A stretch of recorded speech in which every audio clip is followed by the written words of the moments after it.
Hey guys, welcome back. This is the third little installation of our rotoscope tutorials. Here I have my sample again. Here we have the lovely Astrid and Kayla jump kicking each other again, if you remember from the previous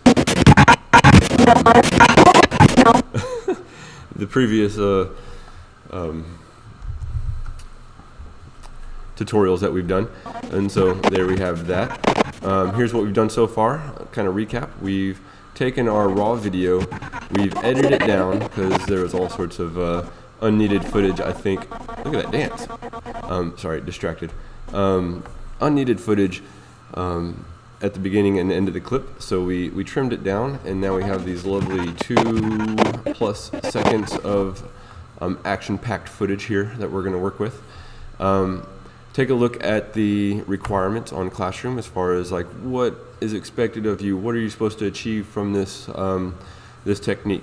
So here we go. We've trimmed it down, and we've imported it into Animate.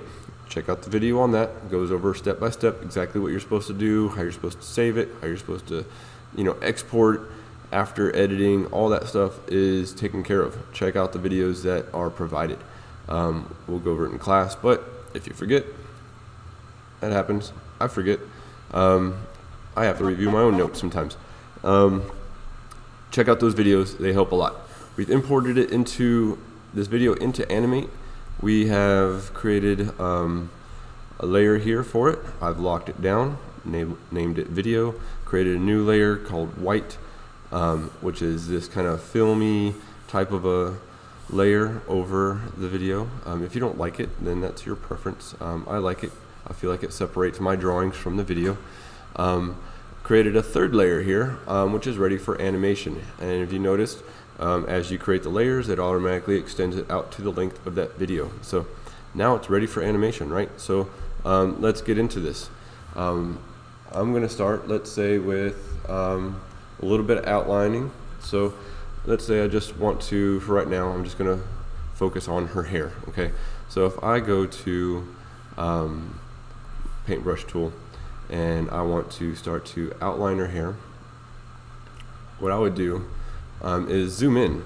I think she's got like a little scrunchie or something there. Zoom in, helps you get a little bit more detailed. Okay. So let's say I like the way that looks. I don't know, maybe I fill it with hot pink or something. The style is totally up to you. But let's say I go through and I've animated or I've drawn out the action that I want to on this scene. What I'm ready to do now is advance to the next scene. If you look next to the M on your keyboard, you have the kind of, I guess, what you more typically know as a less than, greater than signs on the keyboard. If I go to the one pointing to the right, that will advance me to the next frame. See how that works? And left, right, left, right, left. And then if I want to go to F6, I've created basically a new keyframe with this on it. But for that frame, I'm going to delete it, and I'm going to redraw her hair in its new position. Okay. Some slight changes have happened in her motion. If you don't think any slight changes have happened, and it's not really physically visible, then you can leave it as is. And so now I'm going to, after I finish that, I'm going to F6, or sorry, arrow over, and then F6, and that is still highlighted. I can delete, and then draw the position of her new hair. Now, I'm not being very technical about this. I would probably use a much smaller brush than what I'm using right now, but I'm just going over the process. Arrow over, F6, delete, create my new layer here, and check out the different brush samples out there. Check out different techniques, check out different widths, different styles. if you're working with, especially if you're working with the actual paint brush tool, this is just a brush tool, so it's pretty just solid. I can change the, you know, the size of the brush, and that's about it. So now, her hair is kind of following her head. Her head's not moving a whole lot, but here I am, next frame, F6, delete, and this is our frame by frame animation, all right? Animating ones or twos is my suggestion. We don't really have a whole lot of frames to work with here, but all these little motions are gonna really make a difference, these changes between the frames, to make it look really smooth in the end, right? So that's the process basically. Once I go ahead and do some line art, then I would go back and add color into it. If you're doing things like this in the background, start back at frame 1. Maybe if you're just focusing on one person at a time, animate one person, go back, animate the other person, go back, do the background. The process and how you decide to attack this project is totally up to you. For straight line objects like back here, see I've selected this tool, much forgotten the line tool.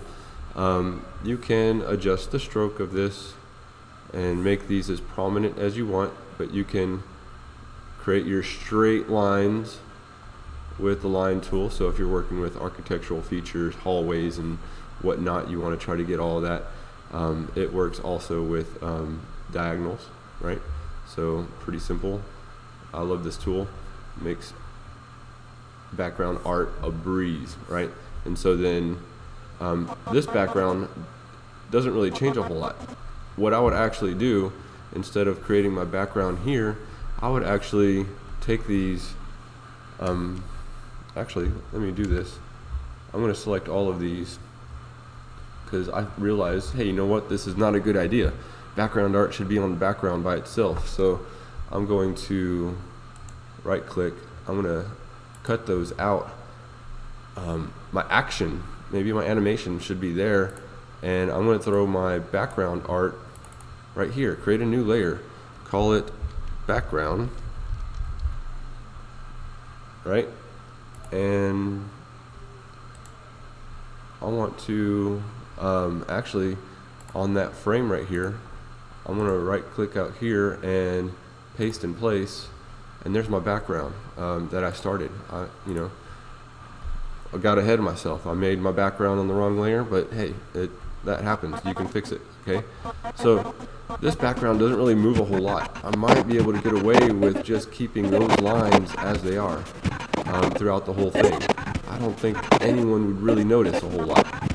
So that's what my plan is. And as I animate them, that background is just going to be happening right behind them.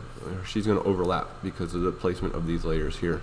So this is pretty much how you're going to go about starting this process. Background layers, good. What you have in the background is up to you. Again, look at the assignment and see what you want to do. See how you want to approach this. I want my main goal is for you guys to take the action that you have, exaggerate it. You did some sort of dynamic motion movement, exaggerate that. Show like action lines, you know, maybe as, you know, when I get to this right here, like oof, like boom, like there's a lot of dynamic movement and things happening here. You can exaggerate those motions and movements. And then background, you can make it realistic. You can go for all the details. You can put these girls on in outer space on the moon if you wanted to. Come up with something really cool and inventive for this as you see fit. So good luck with this. Have fun with it. Start dreaming up of some good ideas as you're going through and creating some of your line art.